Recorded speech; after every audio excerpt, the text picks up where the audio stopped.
साथियों नमस्कार। मैं डॉक्टर मोहित शुक्ला शिक्षा संसार ऑनलाइन चैनल पर आप सभी का बहुत बहुत स्वागत करता हूं।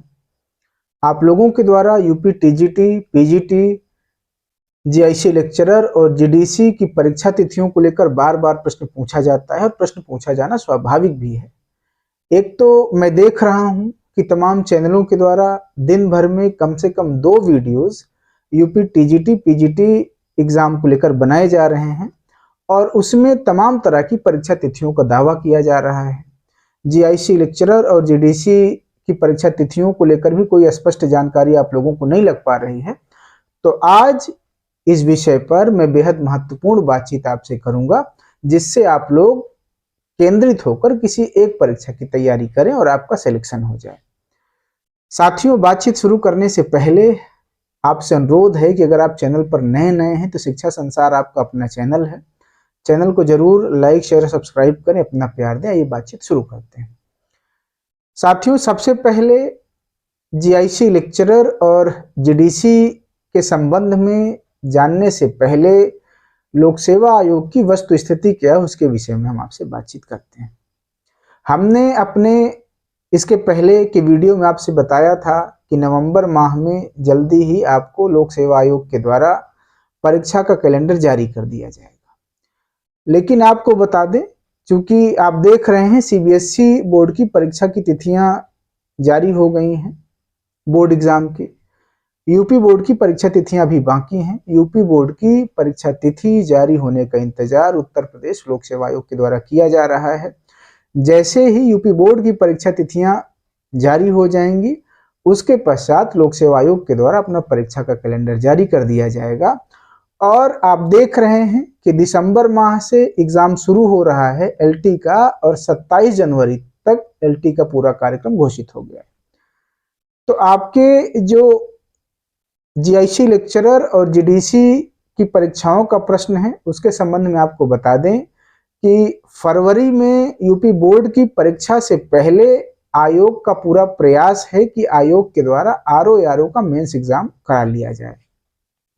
जैसे ही यूपी बोर्ड का जो एग्जाम का शेड्यूल है 10वीं का और 12वीं का, उसके जारी होने के पश्चात लोक सेवा आयोग एलटी ग्रेड का भी जो कंप्यूटर की परीक्षा तिथि नहीं घोषित हुई है, उसकी परीक्षा तिथि घोषित करने का प्रयास किया जाएगा। और साथ ही साथ आरओ का मेंस एग्जाम भी लोक सेवा आयोग का प्रयास है कि फरवरी माह में करवा लिया जाए यूपी बोर्ड का एग्जाम शुरू होने से पहले। क्योंकि यूपी बोर्ड का एग्जाम शुरू होने के पश्चात इस बीच में जब तक एग्जाम चलेगा तब तक किसी प्रकार की कोई परीक्षा कॉम्पिटिटिव एग्जाम संपन्न नहीं हो पाएगी।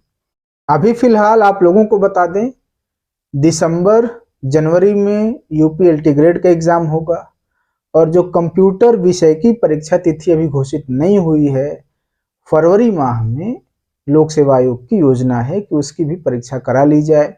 साथ ही साथ यूपी बोर्ड की जो परीक्षा है 10वीं और 12वीं की, उसकी परीक्षा तिथियां घोषित हो जाने के पश्चात आरओ का एग्जाम भी लोक सेवा आयोग के द्वारा प्रयास किया जा रहा है कि फरवरी माह में करा लिया जाए। ये परीक्षाएं हो जाने के पश्चात आपको बता दें कि जब यूपी बोर्ड की परीक्षाएं संपन्न हो जाएंगी 15 मार्च तक, 20 मार्च तक, उसके पश्चात लोक सेवा आयोग की तैयारी है कि जीआईसी लेक्चरर और जीडीसी की परीक्षाएं यूपी बोर्ड की परीक्षा के पश्चात कराई जाए। साथियों, आप लोग जानते हैं कि अप्रैल और मई में पंचायत का चुनाव है।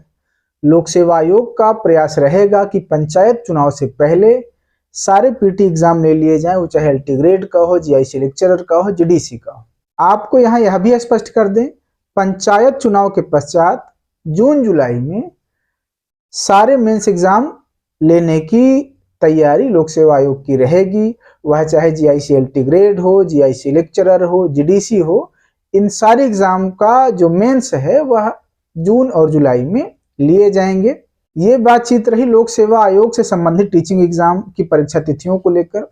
साथियों, अब बातचीत करते हैं यूपी टीजीटी, पीजीटी परीक्षा तिथियों को। आपको यहाँ पर यह बता दें कि उत्तर प्रदेश शिक्षा सेवा चयन आयोग इस समय पर्याप्त विवादों में है। साथियों, आप लोग जानते हैं उत्तर प्रदेश शिक्षा सेवा चयन आयोग में अभी अस्थायी अध्यक्ष की नियुक्ति नहीं हुई है। 21 अक्टूबर तक आवेदन फॉर्म अस्थायी अध्यक्ष के लिए मांगे गए थे। आवेदन मिल गए हैं, लेकिन अभी भी अध्यक्ष पद पर अस्थायी नियुक्ति के लिए शासन के द्वारा किसी नाम को फाइनल नहीं किया गया है। इसके पीछे प्रमुख कारण है कि उत्तर प्रदेश के मुख्यमंत्री योगी आदित्यनाथ जी बिहार चुनाव में पूरी तरह से व्यस्त हैं और आप लोग जानते हैं कि पार्टियों के लिए, सरकारों के लिए परीक्षाओं से ज्यादा जरूरी चुनाव होता है। इसलिए अभी भी उत्तर प्रदेश शिक्षा सेवा चयन आयोग कार्यवाहक अध्यक्ष के भरोसे चल रहा है, अस्थायी अध्यक्ष की नियुक्ति नहीं हुई। आपको यहाँ पर यह स्पष्ट कर दें कि अस्थायी अध्यक्ष की नियुक्ति में अभी समय लग सकता है। 15 नवंबर के पहले उत्तर प्रदेश शिक्षा सेवा चयन आयोग को अस्थायी अध्यक्ष नहीं मिलेंगे, उससे भी ज्यादा समय लगने की संभावना है। यहाँ पर यह भी स्पष्ट कर दें कि जब तक अस्थायी अध्यक्ष की नियुक्ति नहीं होगी तब तक यूपी टीजीटी पीजीटी एग्जाम को लेकर कोई ठोस निर्णय नहीं हो पाएगा। और अस्थायी अध्यक्ष मिलने के पश्चात भी बिल्कुल क्लियर कट बता दें कि कोई भी अध्यक्ष अपनी छवि पर किसी भी प्रकार का कोई दाग न लगे, इसके लिए सारी प्रक्रिया को नए सिरे से करेगा। परीक्षा तिथियों को लेकर, वह चाहे सेंटर का निर्धारण हो, चाहे पेपर को लेकर एजेंसियों का चुनाव हो, पेपर चयन की बात हो, ये सारे कार्य अगर नए अध्यक्ष की नियुक्ति होती है तो चूंकि आयोग लगातार विवादों में रहा है, इसलिए कोई भी अध्यक्ष इस बात की रिस्क नहीं लेगा कि पुरानी जो प्रक्रिया है उसको आगे बढ़ाया जाए। इसलिए बहुत संभावना है कि नए अध्यक्ष की नियुक्ति के पश्चात भी सारी प्रक्रिया नए सिरे से होगी और अभी एग्जाम में समय लग सकता है। आप यहाँ यह भी स्पष्ट हो लें कि दिसंबर जनवरी में लोक सेवा आयोग के द्वारा एलटी ग्रेड के लिए परीक्षा तिथियां घोषित कर दिया गया है। कोई भी परीक्षा तिथि खाली नहीं है। ईएमआरएस का एग्जाम भी हो रहा है, तो ऐसे में परीक्षा कराने के लिए सेंटर उपलब्ध हो पाना भी बड़ी बात है अगर टीजीटी पीजीटी का एग्जाम आयोग कराना चाहे तब। कुछ चैनल के लोग कह रहे थे, बता रहे थे कि जनवरी में एग्जाम हो जाएगा, लेकिन जब तक अस्थायी अध्यक्ष की नियुक्ति नहीं हो पाती तब तक कोई बात कहना जल्दबाजी है। यह कहा जा सकता है कि चूंकि इधर तमाम परीक्षाएं हैं, सेंटर मिलने की संभावना कम है। नए अध्यक्ष की नियुक्ति के पश्चात अध्यक्ष के द्वारा सारा कार्य नए तरीके से कराया जाएगा, इसलिए यूपी बोर्ड के एग्जाम के पश्चात ही यूपी टीजीटी पीजीटी एग्जाम की संभावना बनेगी। नए अध्यक्ष की नियुक्ति के पश्चात नए अध्यक्ष के द्वारा इस पर निर्णय लिया जाएगा। अभी फिलहाल आपके पास दो विकल्प हैं। आपने अगर एलटी ग्रेड का फॉर्म भरा है तो पूरे समर्पण के साथ जीआईसी एलटी ग्रेड की तैयारी करें। अगर आपने ईएमआरएस का फॉर्म भरा है तो ईएमआरएस के लिए मेहनत करें, जिससे आप प्रीलिम्स क्वालिफाई हो जाए और मेंस में आपको सम्मिलित होने का अवसर मिले। साथियों, यकीन माने शिक्षा संसार ऑनलाइन चैनल के द्वारा जो भी सूचना आपको दी जाती है वह 100% सही होती है। हम वही बातचीत करते हैं जो बातें प्रमाणिक होती हैं। हम किसी भी प्रकार की कोई भ्रामक बातचीत आपसे नहीं करते। इस प्रकार की तमाम महत्वपूर्ण सूचनाओं के लिए और साथ ही साथ मार्गदर्शन के लिए आप भी शिक्षा संसार ऑनलाइन परिवार को अपना प्यार दें, चैनल को लाइक शेयर सब्सक्राइब करें। आज की वीडियो में इतनी बातचीत। धन्यवाद साथियों, नमस्कार।